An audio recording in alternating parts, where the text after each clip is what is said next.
Okay, Bismillah, alhamdulillahi rabbil alameen, wa salatu wa salamu ala rasulillah. Assalamu alaikum wa rahmatullahi wa barakatuh.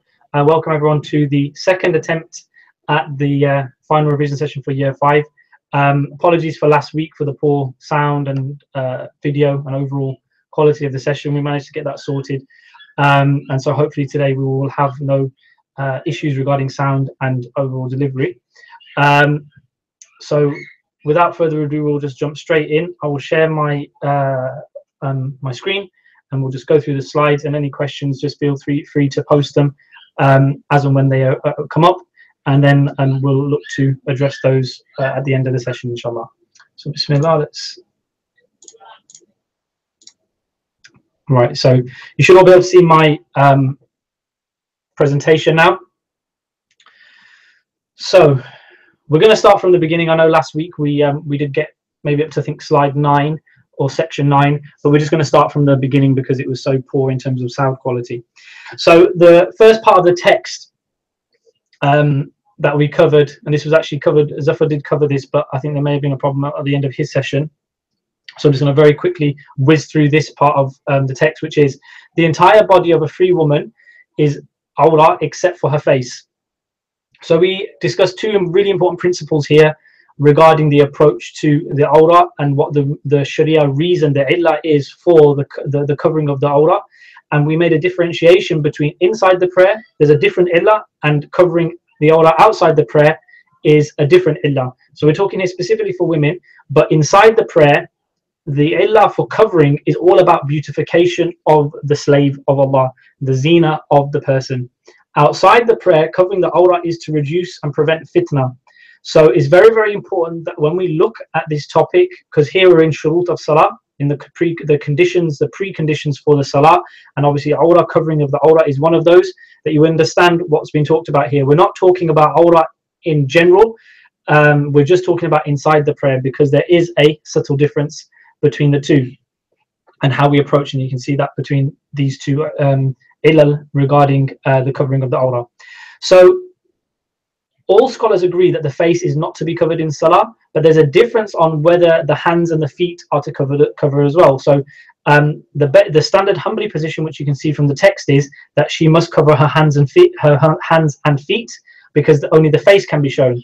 The Shafi'i position is that only her feet are to be covered, meaning her face and her hands can be shown.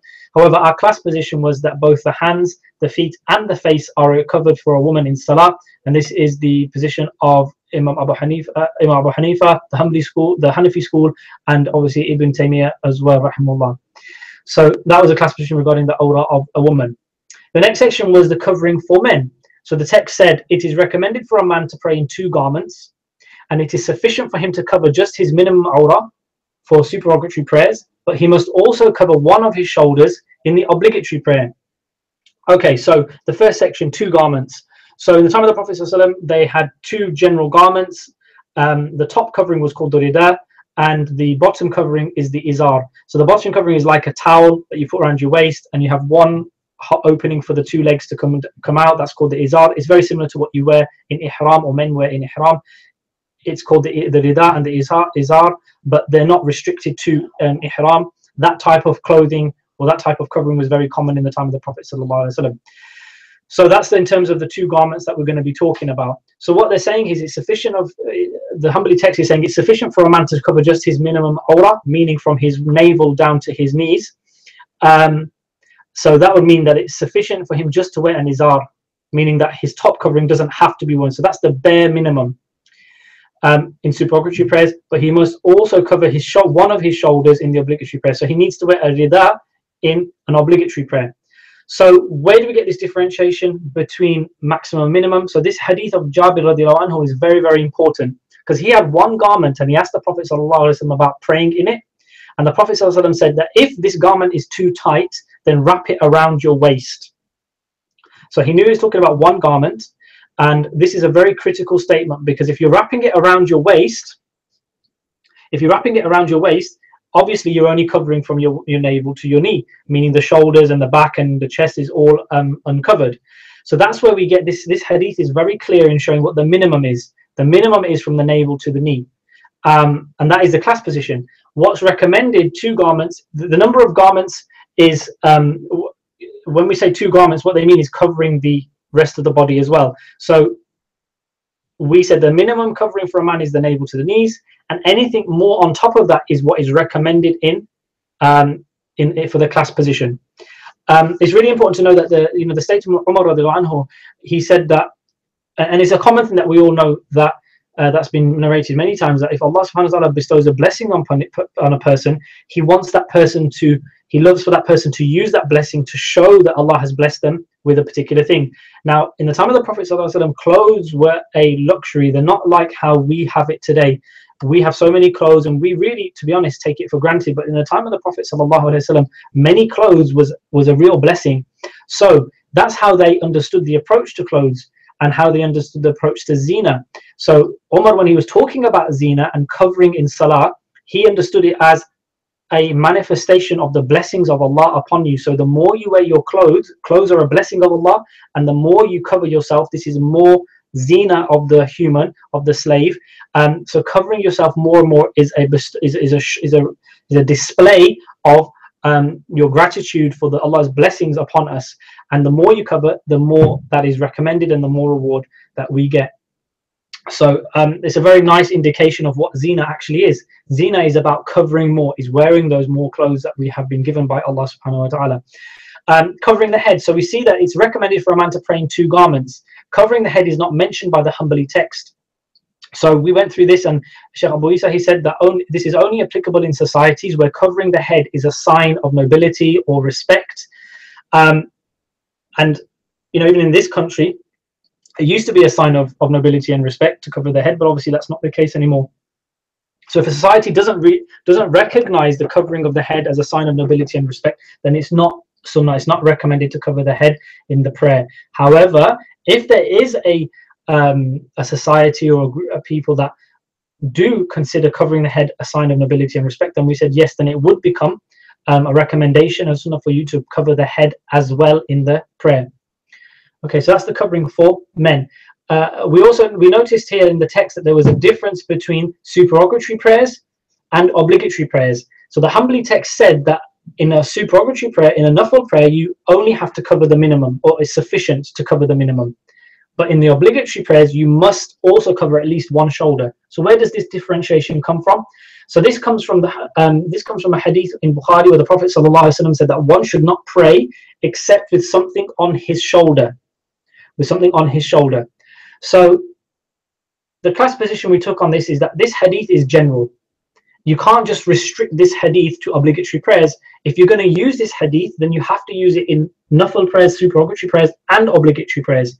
So because of its generality. So we said then, based on this, that it is actually makruh to pray with your shoulders uncovered as a man if you have the ability to cover them. If you don't, then the karaha is taken away. So if you don't have any ability to cover your shoulders, then obviously you have to pray as you are, and it's not disliked at all. It's only disliked when you have the ability to cover them, and either out of laziness or just negligence, you just pray with your shoulders uncovered. This is makruh, is disliked, is hated for a man to do this. And it's very, very important, because we sometimes, studying, we're all students, and we get sucked into the letter of the law, and we learn how to, what the bare minimum is to do in terms of our acts of worship. We know a bit more about what you have to do and what's just recommended, what is the bare minimum that gets the act is acceptable, and what is just nice to have.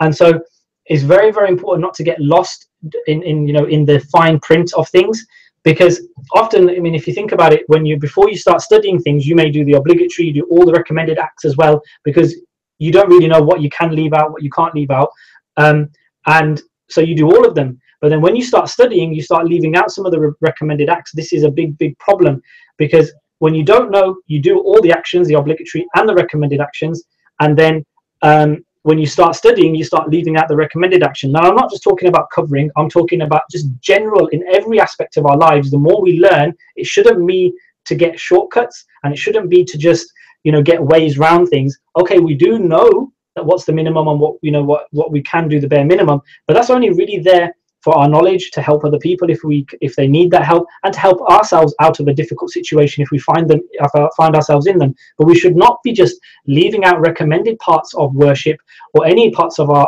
ibadah because we know that, oh, it's just recommended. So this is not what our knowledge should be leading us to. And if we find ourselves doing that, then we should really take account of ourselves and just reevaluate, take a step back, and we need to understand, yeah, okay, we're learning the fine print, what's obligatory, what's recommended, but that does not mean that it's okay to now disregard the recommended. So we should always be doing the recommended. It's makruh to leave in this example, to leave the shoulders uncovered when you have the ability to do that.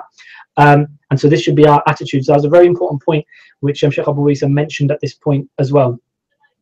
Okay, so number 3 is covering for women. The text said that it's recommended for a woman to pray in a shirt, a head covering, and a garment covering the rest of her body. However, it will be sufficient if she covers only her awrah. So the text mentions 3 types of covering: a shirt, a head covering, and a garment. So the words in Arabic that were used in the text are a dira, a khimar, and a milhafa. So a dira is like a long dress type garment, and abaya. Khimar is a typical head covering, and a milhafa is a garment covering the rest of the body, like an outer garment. And these 3 garments are mentioned in a number of companions, and I've written there by Ali and Aisha radhiyallahu anhuma and Salama. They mention these garments, and we have a very good understanding based on looking at their comments what they meant. So does a woman have to wear these 3 garments, or what are they talking about? So these garments, the whole concept, as I mentioned before, is the more you cover is what's recommended. Obviously the minimum is to cover your awrah, and that is definitely the class position, but the recommendation is wearing more layers, and however you achieve that, that is the objective, is wearing your nice clothes, not clothes that you wouldn't wear. Like it's makruh to wear clothes that you wouldn't wear in front of other people, your pajamas or really tatty clothes. We shouldn't really be doing that. So the type of clothes isn't the key point here. You have to wear a dira, you have to wear a khimar, you have to wear a milhafa. It's about the more covering that you have, and that is better for a woman to do that. So the statements of Ali and Aisha radhiyallahu anha, they mention, Ali radhiyallahu anhu, he mentions a baggy shirt and a khimar, and Aisha radhiyallahu was there at the same time. So Ali only mentioned 2 things: a baggy shirt and a khimar, and Aisha radhiyallahu anhu was present and she agreed with him. Umar radhiyallahu anhu, he mentioned a dira, a khimar, and izar. So that's another narration. So that's 3 different types of clothing there. And then Salama radhiyallahu anhu mentioned a khimar and a baggy shirt, which covers up to the top of the feet. So you can see the statement of senior companions, they're showing different combinations of these 3 types of garments. So you see, it's not about you have to wear these 3 types, but it's about covering yourself more. The more layers you wear, the better it is. So the class position is that it's sufficient for a woman to pray in one garment, which goes up to the top of the feet and to the wrists, and obviously for her to wear a khimar, that's the bare minimum. And the recommendation is for her to wear more layers. For example, your home clothes and an abaya on top, just making sure you're covered. And this is part of the zina of the salah and showing our gratitude to Allah subhanahu wa ta'ala.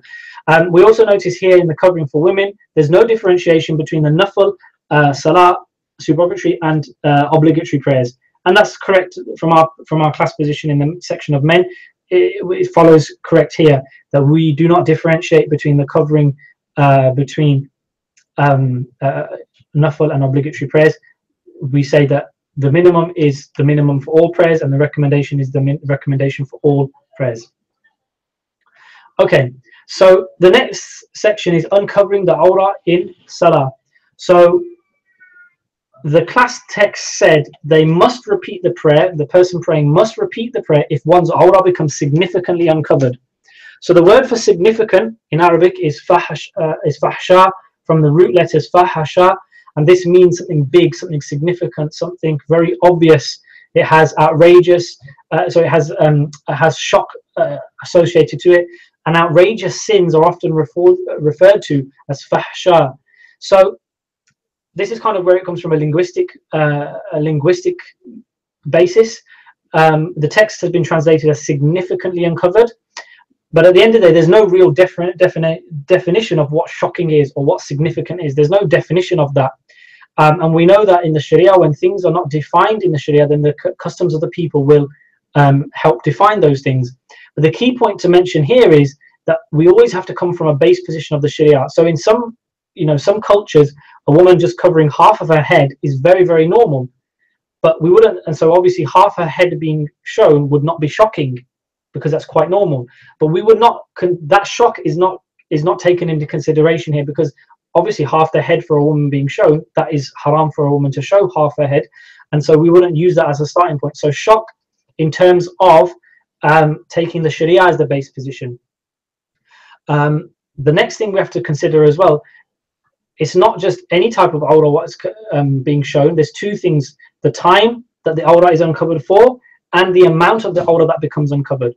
So there are four kind of combinations that we covered. So a short time with a small amount of awrah, a short time with a large amount of awrah, a long time with a small amount of awrah, and a long time with a large amount of awrah being exposed. And so the class position was that the only one that invalidates the prayer is the last one. So a long time and a large amount of awrah being exposed.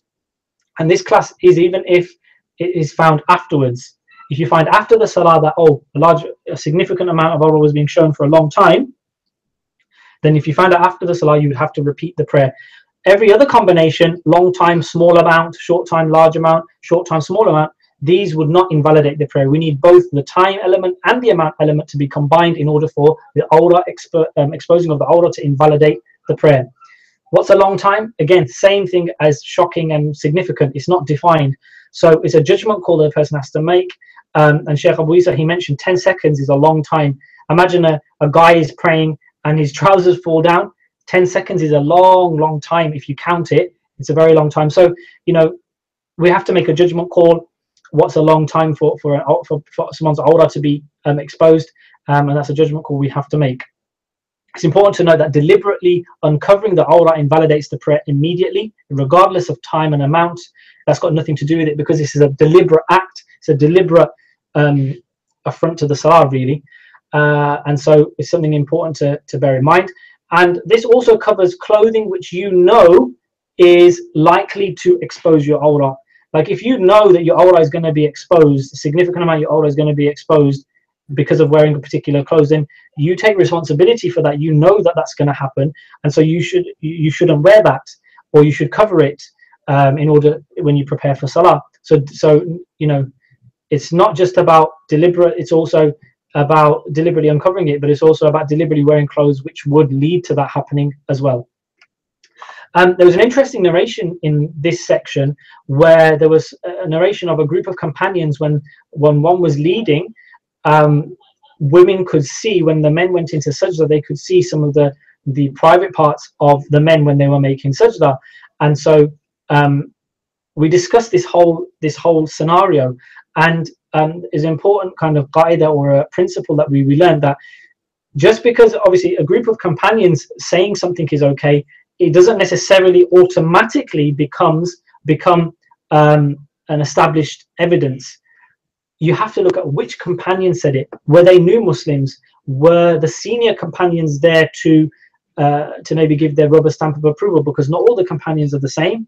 You've got senior scholars of the companions, and you've got people who didn't really study much, and so their knowledge is not the same. And so they said that this scenario that happened amongst the companions, it was a group of new Muslims who are far away from Medina. So you can't really use this scenario just because it's a group of companions. It's not necessarily an evidence or a supporting argument, because we have to look into things detailed.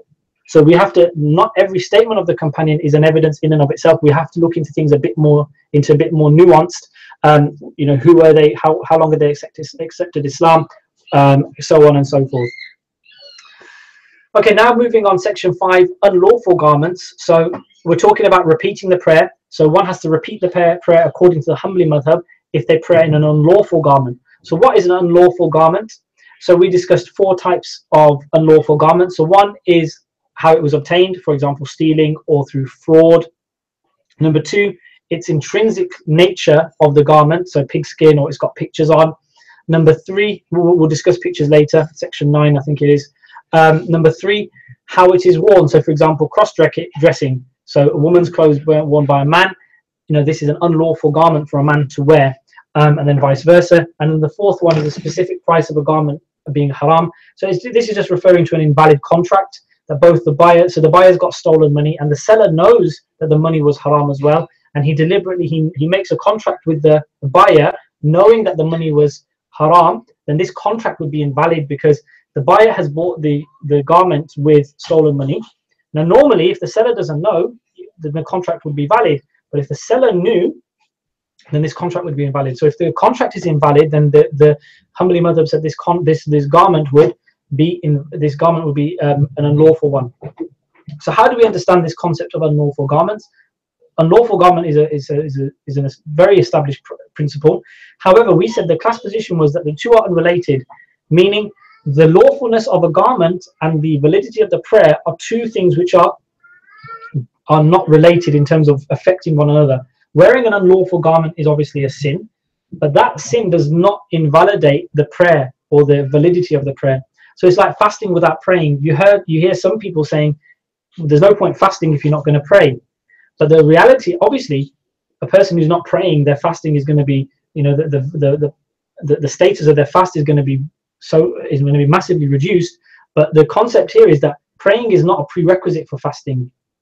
So they are both sin. So sinning, not praying, is its own sin, and then it doesn't necessarily affect the fasting.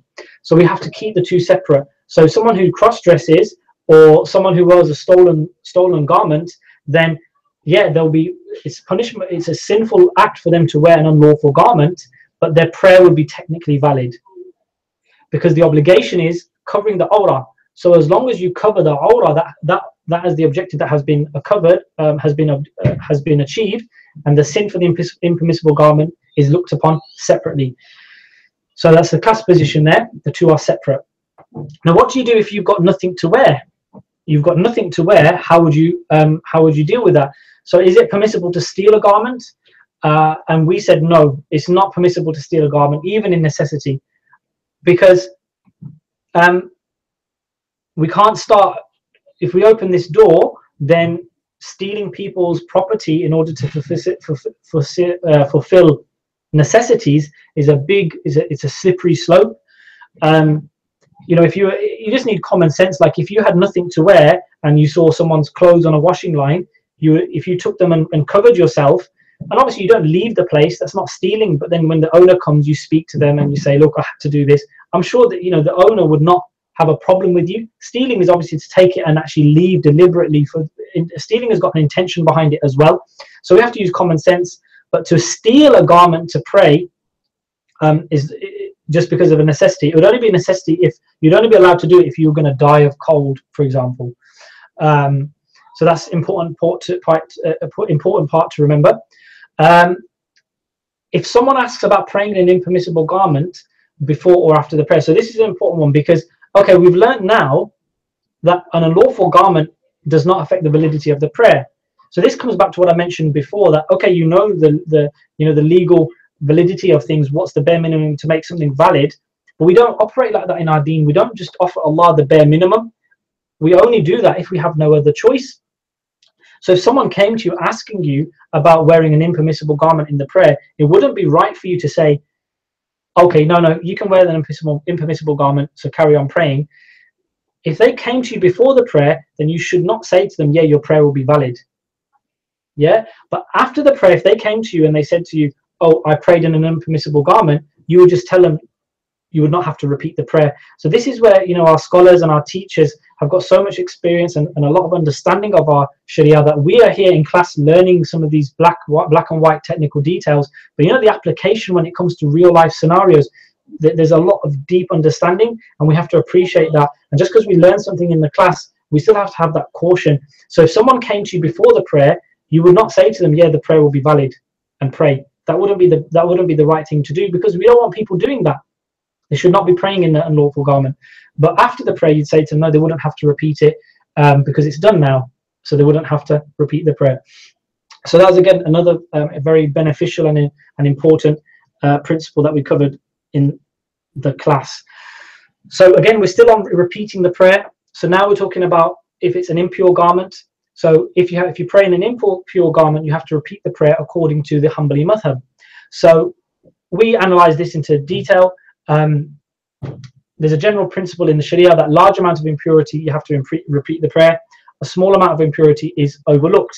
However, that's a general principle in Sharia in a holistic sense in all areas of not just in shurut of salah, in fasting, and in najasa and so many different areas. It's a general principle. However, impurity being on your garment it can be broken down into a bit more of a nuanced discussion. So there's 4 kind of general scenarios that we went through. So number 1 is that you had najasa on your garment, on your clothes, and you knew it at the time of prayer and you prayed anyway. If you did that, then your prayer would be invalid, you'd be sinful for doing that, and you would have to repeat the prayer.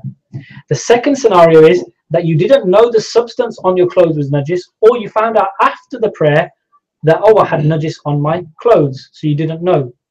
Number 3, that you knew you had a najis on your clothes and you said, okay, it's not time for salah yet. When it comes to salah, I'm going to wipe it off, I'm going to clean it. But when it came to the time for salah, you forgot to wash it off and you just prayed anyway. And then you remembered after the prayer, like, oh, damn, I forgot I had najis on my clothes and I prayed with it. So that's scenario number 3. And number 4, that you've got najis on your clothes, you're fully aware of it, but you've got no ability to wash it off and you have no other garments, you have no other choice, but you've only got that one najis garment. And so you've got no ability to wash it before the time of the prayer elapses. So these are kind of 4 scenarios, and they're very common. I mean, especially 2 and 3 are very common, and they're not far-fetched at all.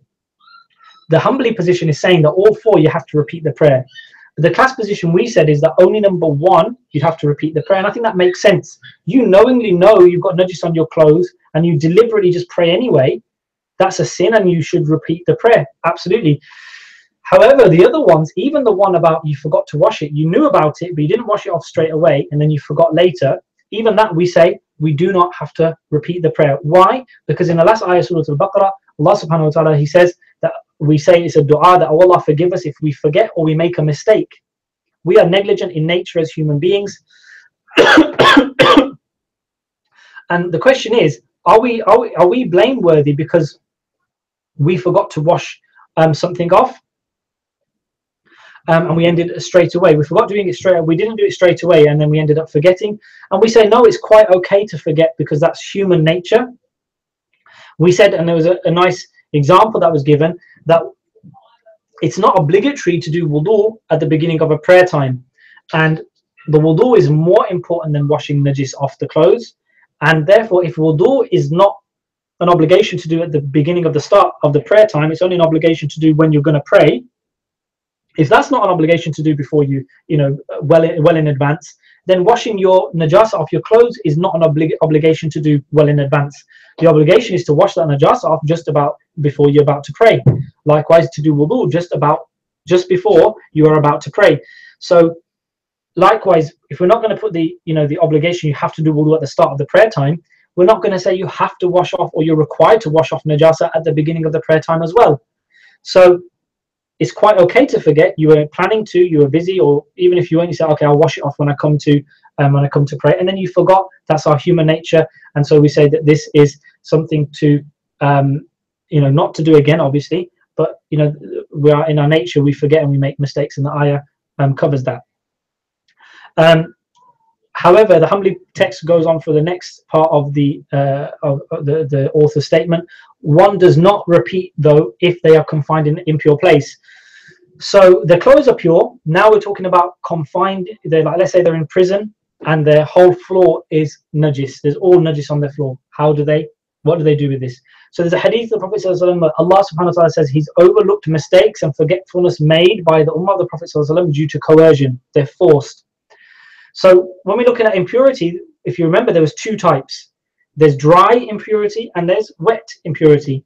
So if it's dry, then you can just move it away, brush it aside, and you play as normal, i.e. you stand, you do ruku as normal, you do sujood as normal, tashahhud as normal. However, the issue comes more so when you're dealing with najasa, which is wet. So the class position is when it's wet, you have to minimize your contact with the floor. So you stand as normal, you do ruku as normal, but then you don't do sajda on the floor, you squat on the balls of your feet, and you kind of do ishara, you indicate for sajda, and you remain in that position for tashahhud. And there's no requirement for you to repeat the salah afterwards. Because of that hadith we mentioned, that forgetfulness and mistakes is overlooked due to coercion in my ummah. So there would be no requirement to repeat the prayer after praying with wet on a floor or in a confined area which has got najis on it, both dry and wet. Okay, the seventh section is when we have none or very little clothing. So we break this down into a couple of sections. So the first one is, one finds that which is sufficient to cover their awrah, they must cover it entirely. And if not, meaning they don't have that much, then at least they must cover the two private parts. And if they can't do that, meaning they don't have enough cloth, then they should cover their backside only. So obviously that is the class position, in the sense we cover as much as possible based on whatever you have available to you. The backside is given priority to the front parts. Why? Because the front private parts can be covered with the thighs and the legs, and the backside, obviously, if you were to go into sajda without any clothes, the backside would be invisible, would be in view. So if you've only got a very little amount of cloth that could only cover your front, one of your front or back, you'd have to choose. Then the backside would get preference because of that. Now, if someone is willing to lend you something that will cover your awrah, if you're naked, then you must take it. And we said, yes, the class position is an obligation, as long as you won't be harmed or taken advantage of. Being taken advantage of is avoiding being taken advantage for is a very important principle in Sharia. And as a Muslim, we are not people to be taken advantage of, and we're not bitten from the same hole twice. So we have to be careful with these things. But we just use common sense parameters in these conditions. I think common sense normally prevails. But the class position is, yes, you must take off. If someone's off, if you've got no clothes and someone's offering you awrah, offering you clothes to cover your awrah, then it's an obligation for you to take it, as long as you're not going to be harmed or be taken advantage of by you taking it. The next part of the text is, it is recommended for the one without clothes to pray sitting down and to gesture. So here we've got two parts of the prayer. We've got a shart, which is covering the awrah, and we've got rukn, which is inside the prayer of standing. So we've got a clash here, because the Hanbali madhab is saying it's recommended for someone who's praying naked to sit down. However, sitting down is now bypassing the rukn, the very important pillar of the prayer of standing. So they are giving preference to covering of the awrah, or the awrah being exposed. They're giving preference to that over the rukn of standing. And the class position, however, is the rukn takes precedent. So we would say it's only recommended to pray sitting down when naked if your embarrassment is going to be increased, like you're in front of strangers, you're in the open, or you're in a very difficult position, then it would be recommended for you to sit down. However, if you're not in that position, let's say you're in front of your husband or your wife, you're in the dark, or you're far away from people, you're alone, you can hide yourself behind a bush or something, then you can't sit down and pray there. You'd have to pray standing up. So it's all to do with the embarrassment factor. So the recommendation isn't a general one. It's only if the embarrassment is maximized, then you are allowed to sit down, like in front of strangers or in a difficult situation. But other than that, if you're not in a difficult situation, if the embarrassment is minimized, then it's obligation for you to stand, because the rukn takes precedent over the shart of covering the awrah. And and I've mentioned at the bottom that reasons we're quite comfortable to say that, because there's a precedent where a person has been allowed to sit down, pray sitting down, when they're in fear of being caught, they're being chased by somebody, and they're hiding behind a wall, let's say. And if they were to stand up, they would be visible behind the wall, and then they would be caught. And if the prayer time is running out, it's a very kind of elaborate example, but the point is, this person would be allowed to pray sitting down because of the situation of fear of being caught. So there's a precedent. It's not entirely just ijtihad to just be made. There is a precedent for this. Carrying on, again, we're talking about a group of people who are, so before we're talking about someone who's individually naked, and now we're talking about a group of people being naked, both men and women, either separately or together. So if there's an imam, he prays in the middle of the line amongst them, and then each gender prays separately from each other, and that's kind of common sense. And if that's difficult, then the men should pray whilst the women turn their backs, and vice versa. So the imam stands in the middle of the first line, maybe 1-2 centimeters ahead to indicate that he's imam, he's in front. And everyone should pray in one line as much as possible. Men and women pray separately for obvious reasons. You just need common sense in these scenarios and use just practicality of the situation. If one finds something close by to cover whilst in the middle of the prayer, so you haven't got anything to cover your awrah, you're naked, the prayer time is there, you have to pray, and you start praying, and whilst you're praying, something becomes available. Either someone comes in and drops something on the floor, or you remember, oh, I had some clothes in somewhere, and it comes to your mind, then you must cover yourself with what has become available. Now, if that cloth that has become available, let's say someone drops it 1 or 2 steps away from you, comes in and sees you naked and drops some clothes next to you, it's permissible for you to just move slowly, pick those clothes up, cover yourself, and continue the prayer, meaning that those movements will not break the prayer. However, if you realize, oh, it's in the car, or someone drops them quite a far distance away from where you're praying, then it's an obligation for you to go and get them, but the prayer would be broken, so you'd have to restart the prayer. So we covered just the concept of moving in the prayer, and we said that things happen in salah, real life, real world, the human condition, things happen, and controlled movements are allowed in the prayer. So it's about maintaining the overall structure of the salah, that your movements are controlled. Then these are permissible actions in the prayer. And we know from the Prophet ﷺ, he took off his shoes once he was leading a jama'ah, and Jibreel alayhi salam came and told the Prophet ﷺ that he had najasa on his shoes. So in the prayer, the Prophet ﷺ took his shoes off and continued with the prayer. And you may know that the Sahaba also took their shoes off just for a pure copying of the Prophet ﷺ. And he asked them afterwards, why did you take your shoes off? They said, because you did, Ya Rasulullah sallallahu alaihi wasallam. And he said, no, Jibreel alayhi salam told me I had najasa on my shoes, that's why I took them off. So we see here he took them off. So this is a controlled movement, and controlled movements are allowed. And Sheikh Abu Isa gave a nice example, is the third person view. So if you just imagine you were moving in the prayer for a particular reason, if a third person was looking at you, could they tell that you are still in the prayer? So let's say, for example, if you have to do something with one of your hands, you keep the other hand on your body, on your chest, just to indicate you're in the prayer, and you just use one hand. Obviously, if you take both hands off, a third person might not be able to identify, is this person in the prayer?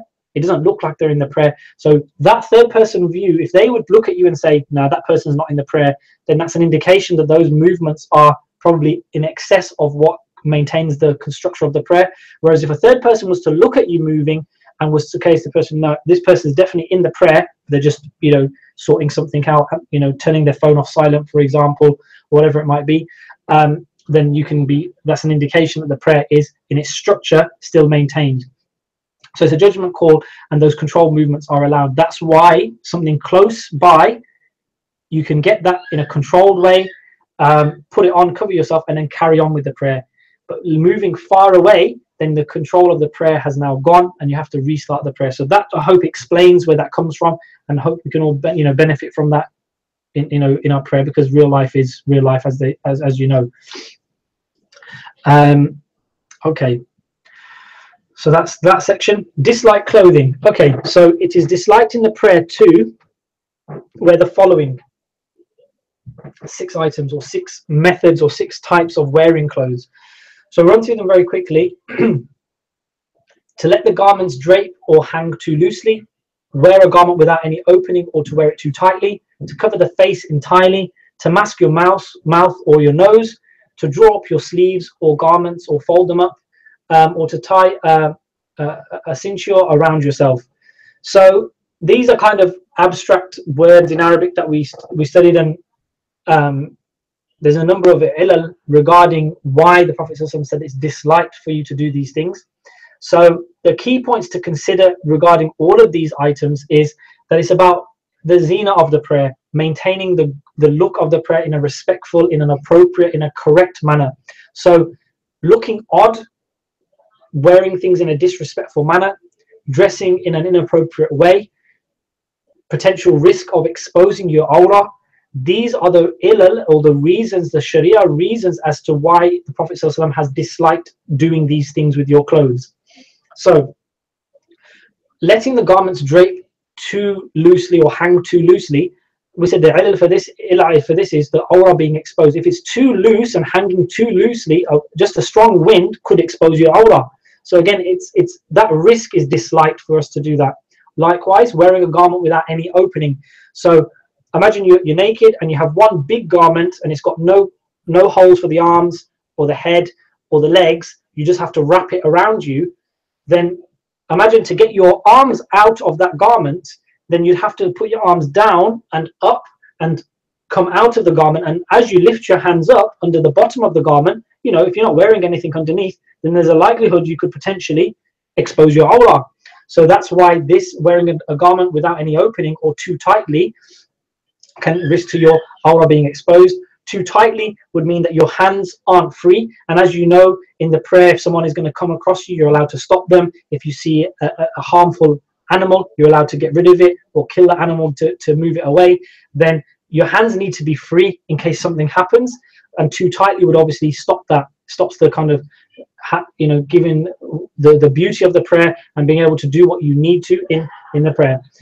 Number 3, covering your face entirely. So this would be an intentional barrier between the face and the floor in sajda. So that was mentioned by Shaykh Uthaymeen. But I think this would look odd. Imagine someone just covers the entire face for no real reason. That would look quite odd.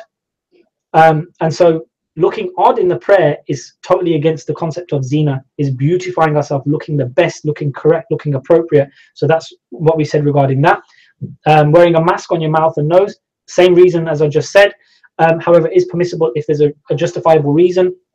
If there's a bad smell, you have allergies, then you know these things are allowed. But for no reason, then it's makruh, it's disliked to do these things.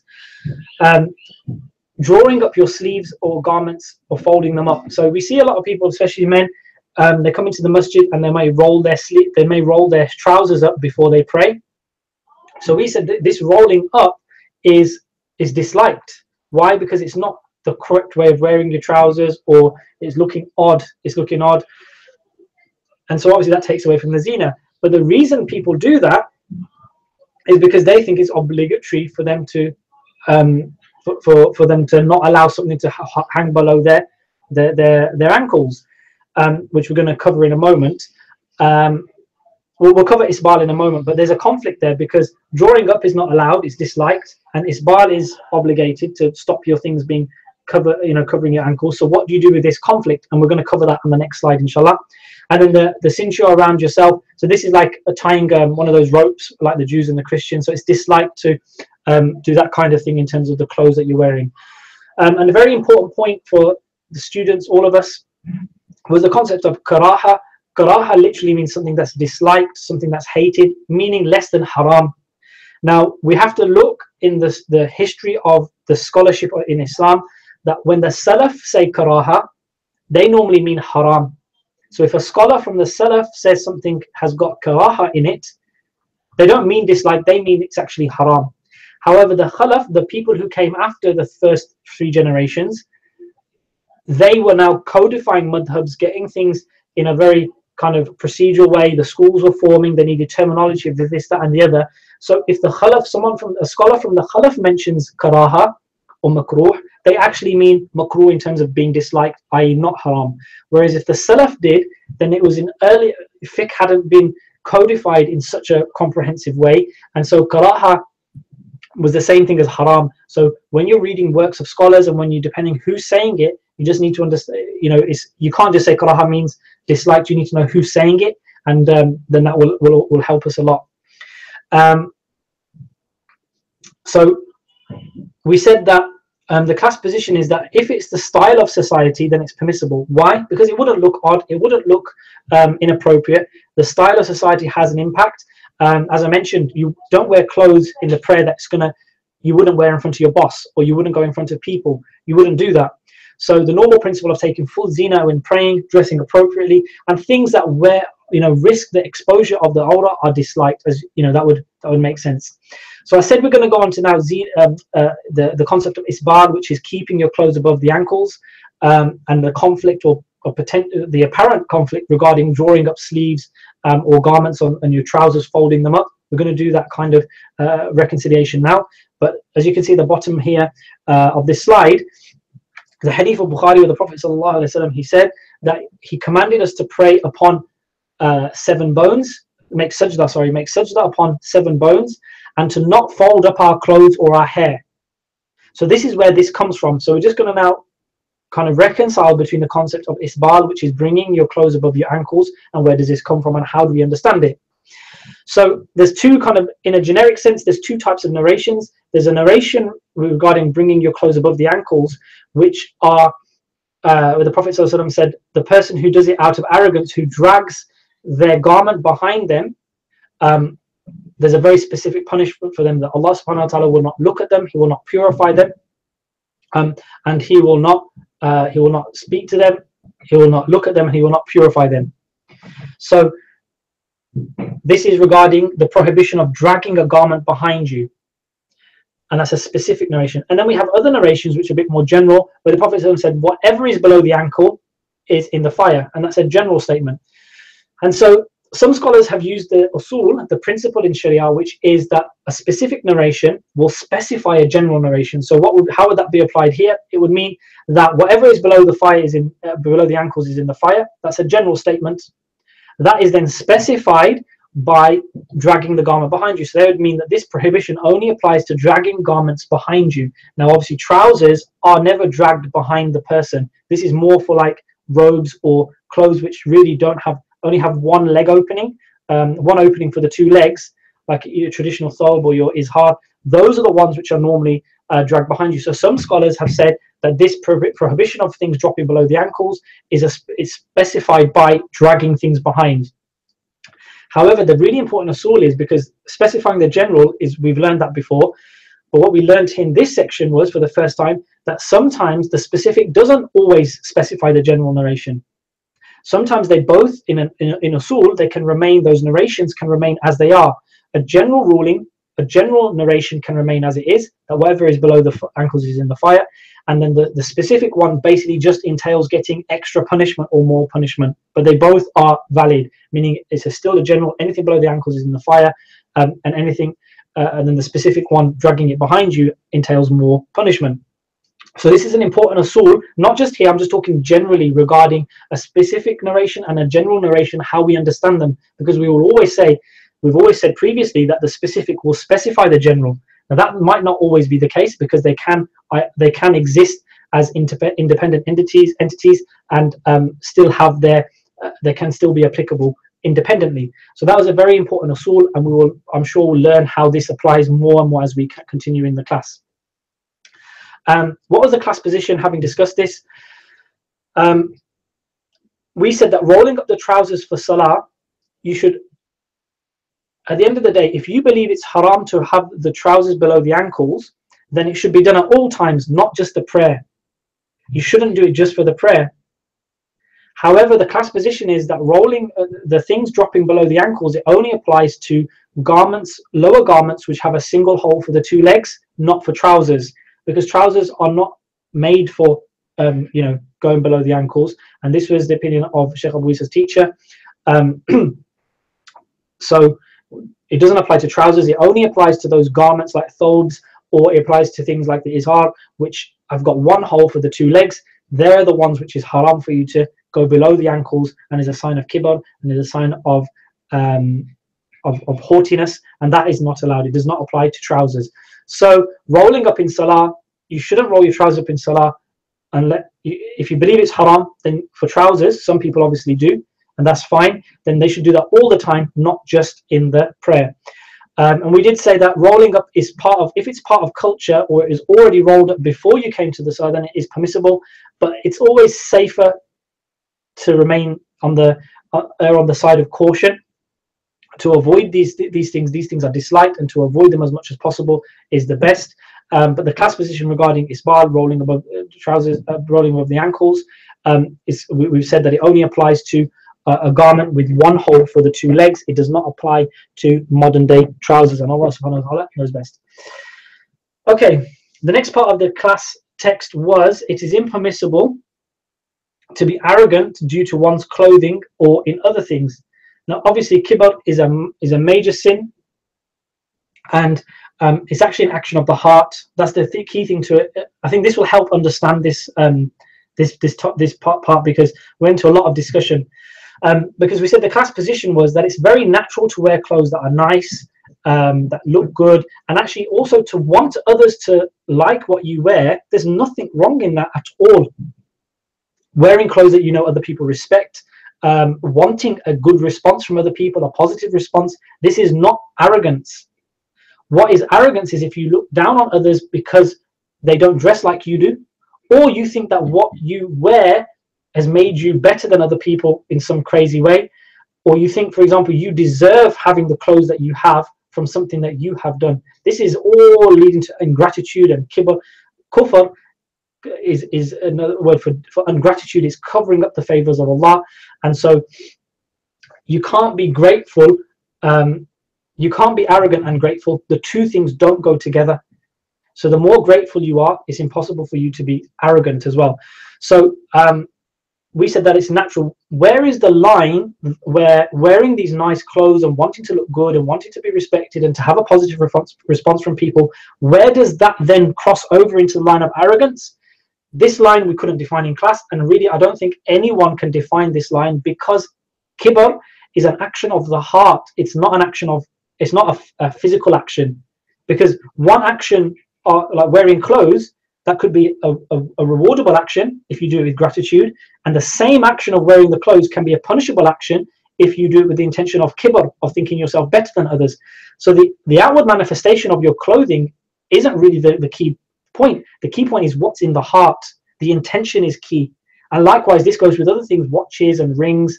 You know, these are status symbols, and people do, you know, they want to, sometimes people can try and maybe they want to show off with what watches they have, what cars they have, what rings they have, what chains they have, what jewelry they have. You know, it can be a showing off thing, or it can be just a pure natural thing to wear a nice watch, have a nice ring. The Prophet wore a ring as well. There's nothing wrong with it as well. So the line is all about the intention, and it's something that we all must be aware of. And yet it is impermissible, it is haram to be arrogant because of one's clothing. Yeah, it's haram for us to do this. So it's very, very important to bear in mind. But the thing that is for people's heart to be put at ease is that there's nothing wrong for you wanting to look nice and wanting other people to like what you wear. That's why we do it. And we wear zina because we want Allah subhanahu wa ta'ala to like what we wear and to look good. And you know, this is all part of our sharia. The Prophet sallallahu alaihi wasallam, he loves us to dress nice, and Allah subhanahu wa ta'ala loves us to dress nice, but that cross over to kibr is an action of the heart. And so we all must be very aware of what's going on in our heart and how are these things affecting us. Okay, so that's the class position regarding that. The next section is making pictures. Using and making pictures. So we're going to split these into two sections: making pictures and using pictures, two separate things. The Hanbali text is impermissible, and we agree with this. However, there's a lot of nuance that exists in our time that probably didn't in the earlier generations. We live in a time where there is so much, so many pictures and images all over the place that, you know, it's something which has become so widespread. We need to look at this in a nuanced way. So sawwara is the word in Arabic. So sawwara from bab taf'il. For those of you studying Arabic, sawwara yusawwiru taswiran is the verb, and it means to make something, to form something. It means carving, drawing, sculpting. It's quite a broad term instead of in terms of drawing or making something. So we see there's a severe warning from the Prophet ﷺ about doing this, and that people will be told to give life what they try to create in terms of a challenge to Allah subhanahu wa ta'ala.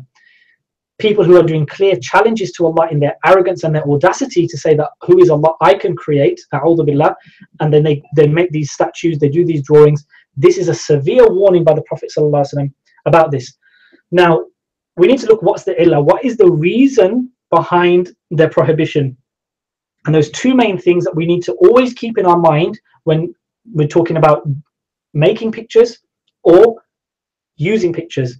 Number one is the hadith, as it says, challenging the creation of Allah, meaning the ability to create out of arrogance That challenge with Allah is what is the key thing. Again, that arrogance is an action of the heart. The outward manifestation is secondary to what's in the heart, because someone could draw something for an educational purpose to teach children something, and there's zero arrogance going on, there's zero challenge to Allah subhanahu wa ta'ala. That's not the same as someone drawing the same image but out of a challenge, out of arrogance, that I can do this is nothing I can create as well. Again, the action is the same, but intention in the heart is different. The second one is very important, and I think it's probably overlooked, but the origin of shirk in the whole of humanity came from revering images. This ummah was, the whole of mankind was created upon Tawheed. Shirk was introduced by Shaitan by telling the people of Nuh alayhi salam to make images of righteous people so that they could be reminded of their righteousness and then themselves also be righteous. That is how shirk started in the whole of mankind. So images and making images, carvings, it is the starting point of shirk.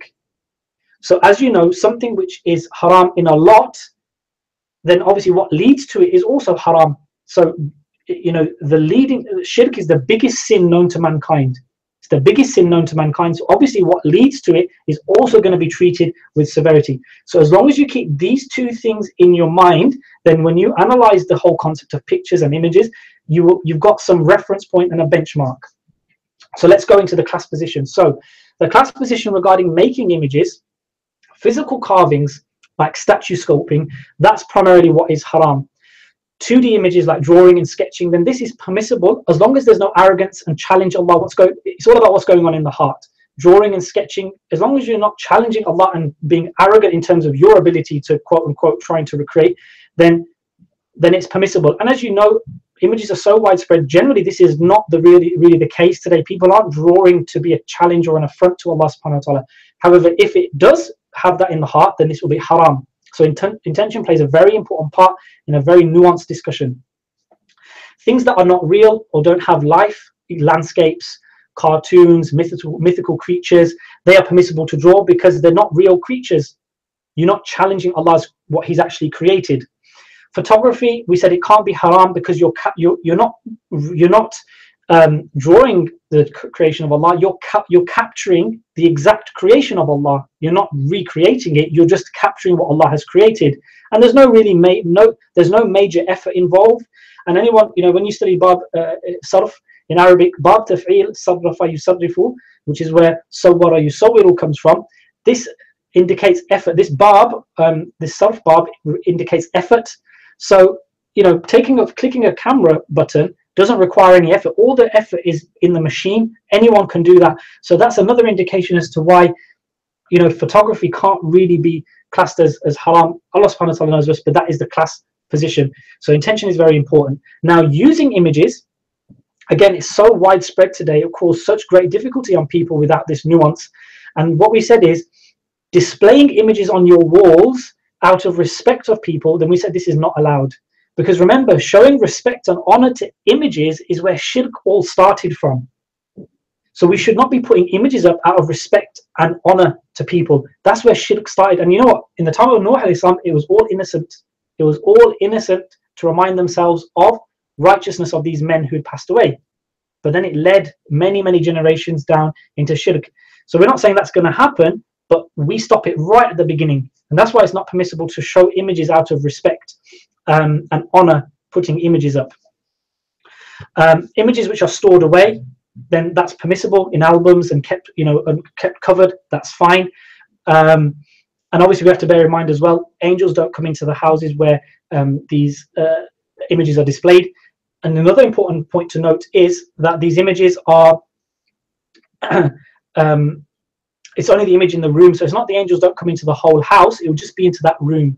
So try your best to cover as many of these images as you can. Try and pray in rooms that don't have them. Inshallah, the angels will be present. Allah subhanahu wa ta'ala knows best. Now, wearing the images, using those images on clothes. So we said the salah is not affected. If you remember what we said on slide 8, they're two separate things, but it's obviously best to cover them up when you're praying. Icons with no faces or details, they are permissible. Ralph Lauren, Lacoste, so on, so forth, Polo. they've got no details on these are permissible to wear. And remember, it's not done to respect the image. There's no respect going on, and so that's permissible. And some scholars even said that you have an image of something but on the floor, so people are obviously walking over an image, then that's not done for respect, and so then they said this is permissible. But obviously some scholars also disagreed. Kids' toys, there's a lot more laxity given with children compared to adults, obviously, even with lots of details on face and moving parts. If it's done for educational purposes, the intention is to teach, it's not to challenge or be arrogant with Allah. So again, this is fine. And so we say here that there's narrations of Aisha, she had toys as well. So we hear about this in the children of Medina, they had toys.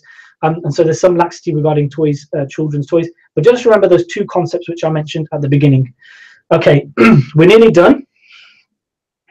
Just a couple more slides. So garments of gold. So garments which have been knitted or plated with gold are impermissible for men. Women can use gold unrestrictedly. Women can use gold. For men, they cannot. There's a bit of a typo there, so apologies. Women can use gold unrestrictedly. Men obviously can't. So the Prophet ﷺ said, gold and silk are permissible for the woman of my ummah, but prohibited for its males. So regardless if this is on the cuff or the collar, it doesn't matter. It's impermissible. Watches, rings, chains are all included for men. This includes gold-plated items as well. And we said, unless it's undergone some transformation, istihala, if you remember istihala from like year 1, transformation. So gold can be changed. If it's burnt, two qualities are affected. It's color and its malleability, which means its ability to be shaped. So it's if its color goes and its malleability goes, then it is permissible for you to wear that gold. But if only one of them goes, let's say just the color, and the malleability remains, then it would still be haram for us to wear. So white gold for men, only the color has gone, therefore it's still impermissible to wear that white gold. The burning of the gold has to take both its qualities of malleability and color away for it to be allowed for us to wear. Ibn Taymiyyah rahimahullah, he also mentioned that its use and its intention is important. If it can't be seen, then that does not count. So sometimes you get gold parts in our mobile phones, electronic devices, in our watches. There may be gold parts inside the moving parts, and that's fine. That does not class as wearing gold. It's part of the mechanical structure of the item that you have. So that's important to bear in mind as well. Garments of silk. So garments made of silk, or that which the majority of it appears to be from silk, are also impermissible for men. So this is narrated by Hudayfa radhiyallahu anhu that the Prophet ﷺ forbade wearing of silk and sitting on it, and that's narrated in Bukhari. So the class position was pure silk from the silkworm is what is meant here, that is haram. Artificial silk is permissible to wear with some conditions. Minimal use, artificial ties which are artificial silk, these are permissible. Garments which are all artificial silk, you can't say it's haram because it's artificial silk, but it's better for you to not wear them, and that we said that's the class position. It's better for you to avoid that to maintain control, because people may look at it, they can't tell if it's artificial silk or real silk. Some people will, but some people won't be able to tell. And then some people start thinking, it just kind of gets a trend going, and so it's safer for you not to wear a garment full of artificial silk, but small amounts, ties, you cuff with artificial silk, only artificial silk, then this is permissible, and Allah subhanahu wa ta'ala knows best. The issue regarding gold and silk is the effeminate qualities, that it can make men give like feminine qualities. This is always what the scholars said of the past. It leads to kind of a feminizing of the man. And in our modern culture, gender is being eroded, gender stereotypes, and gender itself is under attack in a very clear and open way. And so this is something we should be strict on in our time and scenario, in our time and place, because this typical man is being eroded. And so genders are being blurred, and what is typically for a man is women can do, and what women typically can do, men can do. And obviously we're not Islamically, there are things which both genders can do, but then there's a common sense thing, which are things which are generally more for women and things that are generally more for men. But to say that nowadays is getting increasingly frowned upon. So that's why in our modern time we should take these things a bit more seriously regarding silk and gold. Even the stuff which looks like gold, we should probably start to stay away from. Allah subhanahu wa ta'ala knows best. We can't say it's haram, but we're just trying to be careful given the time that we're living in, because it's something for us to bear in mind. We need to exercise caution because of where we are. Even things that appear to be gold, they're not. They've got the gold yellow. They're not plated, but just the color. We can't make them outright haram because there's no nas, there's no text to say they're haram. But we would have to look deeper, the bigger picture of why we want to avoid that. And we said the clasp position is a major sin for a man to wear it. It's not a minor sin; it's a major sin. So we should take that very seriously. Okay, last two slides. There are exceptions. There's always exceptions to the rule, as you know. And so we went through a couple of cases where it is allowed to wear silk. Number one, if the amount of silk and non-silk is equal. So 50-50 is permissible for you to wear. 51% silk becomes haram. If it's 49% silk and 51% non-silk, then it's permissible to wear. But this goes back to, again, what I said, legal versus practical. Okay, legally it's okay, but we should practically try and stay away from it. And there's an important principle in our Sharia: the possibility of doing good, of reward, we should do it, and possibility of harm or punishment, we should avoid. So it's just avoiding caution, for caution and safety purposes, we should stay away. But technically, yeah, 50-50 is permissible. It's at the 51%, if you can even measure that on a garment. But the concept is there. So if it's just the silk, if it's just the cuff, for example, which is made of silk, then this may be permissible. But we have to be careful with that. For the necessity of some sort, durura. So you're dying of let's say you need to pray, but you're dying of cold, and the only garment you have is a silk garment. I'm not sure how much cold protection from the cold that's going to give, but it's a durura, you'll be allowed to wear it. For itching, so a concession was given to Abdul Rahman ibn Auf and Zubair ibn Awam due to a skin condition, and so they were allowed to wear silk for itching. So this was Sheikh Abu Isa mentioned this, that in LP this is probably one of the most important principles of the top 5 principles that he's mentioned since the beginning of the class. Haram becoming halal due to necessity. The question is itching a necessity? And the answer is no. So if you remember, we classified back when we did Bab al-Inaya, when we did the chapter of utensils, we discussed the concept of a durura, which is an absolute necessity, severe necessity. The second level is a need or a haja, which is not on that same level, but it's important to you. And the final one is a luxury item, meaning for you not to have a luxury item, you could spend your whole life and not have it. It's a luxury item. So depending on everything will fall into one in your life will probably fall into one of these 3 categories. It's either an absolute necessity, like your basic food for a day, or it'll be a need. So you've got bare minimum food just to keep you alive.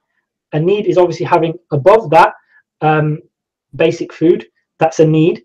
And then a luxury is having all the ice cream that you want.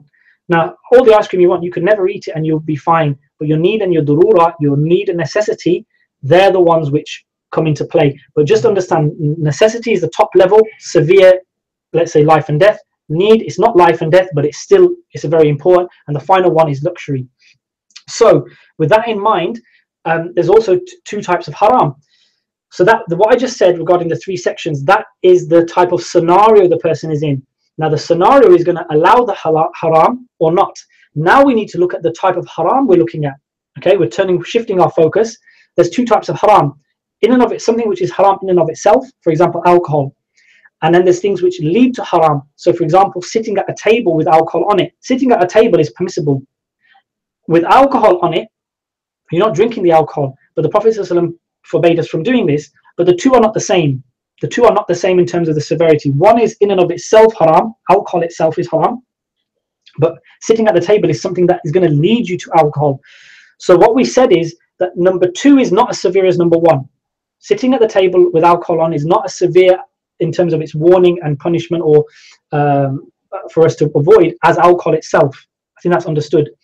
Therefore, the severity of the need to allow it is also reduced. So I'll say that again. The severity of the need to allow it has also been reduced. So the severity required for you to drink alcohol needs to be very high. You need to be dying, for example. But the severity for you to be able to sit at a table with alcohol, you don't need to be dying, but it can be a very important need for work. Let's say a meeting and you can't get out of it. You can't ask them, you know, they're insisting that they want to have drinks at the table and you can't do anything about it. You've tried your best and you can't get out of it, and it's a critical important, you know, it's an important meeting for work. Then, you know, some scholars would find a way for you to do that. Why? Because it's not drinking alcohol. They wouldn't, if that was a case for drinking alcohol, they would never allow it because the necessity is not there. But for a need, because sitting at a table is not the same level as drinking alcohol, it's a different type of haram, and therefore the need, the level of severity required to allow it is also reduced. Now, this is not a free license, but it gives people flexibility, and this is the thing the scholars work with, and people of knowledge have to understand. They look at the situation, necessity, need, luxury, type of haram in and of itself, or is it something that leads to it? And the combination of the two will then give you your result. So I hope that makes sense. What's the evidence of this? Well, this comes from something called Bay Araya. So this is when buying rutab with tamar. So rutab and tamar are type of dates, and buying rutab with tamar is a type of riba. There's two types of interest. Riba is interest. Two types of interest: riba fadl and riba nasi'a. So riba nasi'a is what we typically know is charging interest on a loan, and this is the core type of riba, and this is the major type. It's like number one, alcohol in and of itself. So this riba nasi'a is the real type of interest which is prohibited. Riba fadl is also prohibited, but it's of a lesser type. And we know the Prophet ﷺ, he allowed riba of fadl for poor people in a situation where they needed it, because it's not as severe as riba of nasi'a, but he allowed it due to their need. It didn't get to darura, or absolute life and death necessity, for him to allow it. It just got to a need for the poor people, and he allowed it. So this is the evidence of where this concept comes from. Finally, medical conditions, that's something that will be decided by your doctor, not scholars. Lice, you're allowed to wear silk. In war, so anything that infuriates the enemy. So obviously wearing silk shirts is a humiliation of your enemy. So Abu Dunaja, he was walking very kind of proud and sticking his chest out in front of the enemy. Obviously this walking is hated except for in battle, in times of war, and obviously silk, that's one of the things that was mentioned, used for stuffing pillows and so on, that's permissible. In embroidery, which is four finger width or less, so an average person's fingers. The evidence, the Prophet ﷺ told zakah collectors not to take the best or the worst of the stock. So when they were collecting zakah, let's say of sheep, he told them not to take, so every 40 sheep you have to give one sheep in zakah, if I remember correctly. So that one sheep that you take, you should not be taking, correct me if I'm wrong, but one, regarding the numbers, but I'm pretty sure it's 1 in every 40. But regardless anyway, that one sheep that you take, it shouldn't be the best type of sheep, the best quality, and it shouldn't be the worst quality sheep. He told the zakah collectors to take the middle quality. So this concept of using the middle is where we get, from this evidence, we get the concept of taking the middle when we're kind of averaging something. And then for patches and for bordering, you're allowed to use silk for doing patches. That falls below the 50% rule, as we mentioned, and bordering likewise. So 8, 10 to 10 come under number 1. But we need to be careful in our modern time, as I mentioned, regarding gender roles and so on and so forth. The final part of the text is that it's disliked to wear yellow and saffron dyed garments. The class position was that no colour is prohibited in and of itself for men or women. Rather, you need to look at the intention of the person and the reality in society. So if that colour is used as a symbol for a certain religion or a certain group of people, then that is what would make that colour impermissible. But if that colour does not have anything intrinsically related to it, not intrinsically, sorry, something related to it that is haram, then that colour would not be haram for us to wear. So saffron is actually, I have read this, so someone again can correct me, but saffron, I think, is the official colour. It's a religious, it has a symbolism in the Hindu religion. It does have some semblance in the Hindu religion. So that's something needs to be checked. But if it does, and the same with Buddhism as well, if it does, then we would not be allowed to wear this because it resembles the religion of another religion. But if it doesn't in our society, then it's something that we can wear. So you just need to look at the intention of what the reality is of that item in society. Okay, so with that, I'll stop sharing my slide. We went through that quite quickly, and I apologize at the end if it was too quickly, but if you've got any questions, please fire them over. And I'll try my best to answer them, inshallah.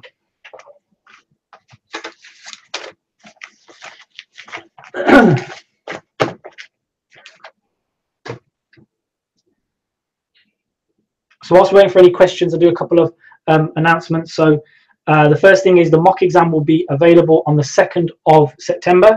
So you'll have a week to run through the mock exam. And then the final exam will be on the 9th and the 10th of September, inshallah.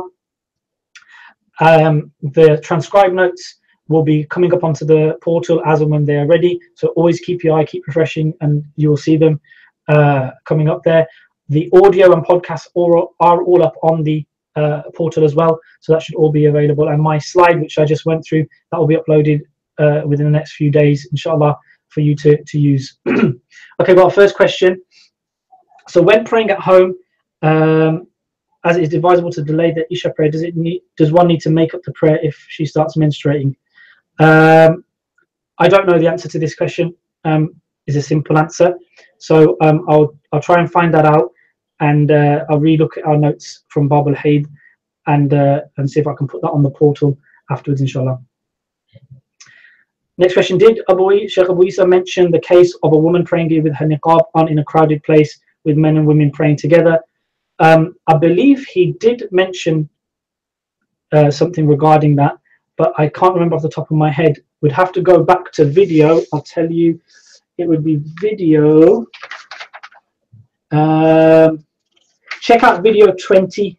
Yeah, check out video 20, I'd say. That's my advice. Check out video 20, and that just for further clarification on that particular question.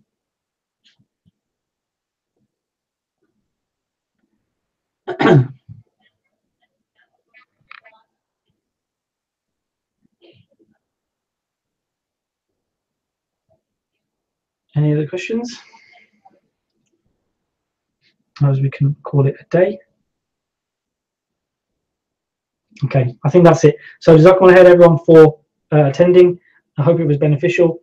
If there are any other questions, post them on the portal. I'll try and take a look at them and post responses, inshallah, in the next few hours or tomorrow as well. So subhanakallah wa bihamdik ashhadu an la ilaha illa ant astaghfiruka wa atubu ilaik. Assalamu alaikum wa rahmatullahi wa barakatuh.